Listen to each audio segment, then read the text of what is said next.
We are rolling right along with day number 4 of our Passion Week devotional. Now, I know those hunger pains have been kicking in and the time is ticking up a little earlier every day that you got to go to your liquid fast. But trust me when I tell you, the discipline on the flesh is going to be victory for your spirit and your soul. Now, I really do believe that God is up to some big stuff today. I believe that God is trying to get some great stuff into our hands and into our lives. And today we're going to go to God with an expectation that He will grant us the wisdom that we need in order to deal wisely in every situation in our lives. You know, it's pretty amazing when you think about it that God has wisdom that is not just limited to spiritual matters. I mean, God's got wisdom for every area of our lives. God's got wisdom to help us be better husbands and wives. He's got wisdom to help us in raising our children. He's got wisdom for us if you're a teenager or an adult in school.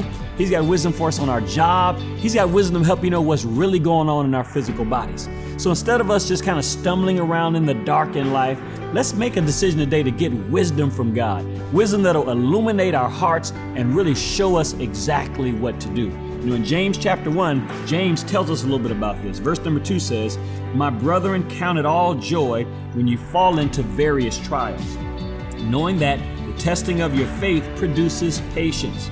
But let patience have its perfect work, that you may be perfect and complete, lacking nothing. If any of you lacks wisdom, let him ask of God, who gives to all liberally and without reproach, and it will be given to him. But let him ask in faith with no doubting, for he who doubts is like a wave of the sea, driven and tossed by the wind. For let not that man suppose that he will receive anything from the Lord. He is a double-minded man, unstable in all of his ways." In other words, what God is saying is, if you need wisdom, don't go to your friend or your neighbor. Ask God for it. And if you do, God will grant unto us, each one of us, the measure of wisdom that we need when we ask Him in faith. So we got a purpose today that we're going to ask for wisdom, and then we're going to expect that after we've asked for wisdom, we know what to do from the moment we say amen. In other words, once you've asked God for wisdom, ask Him for wisdom about what's really going on in your job.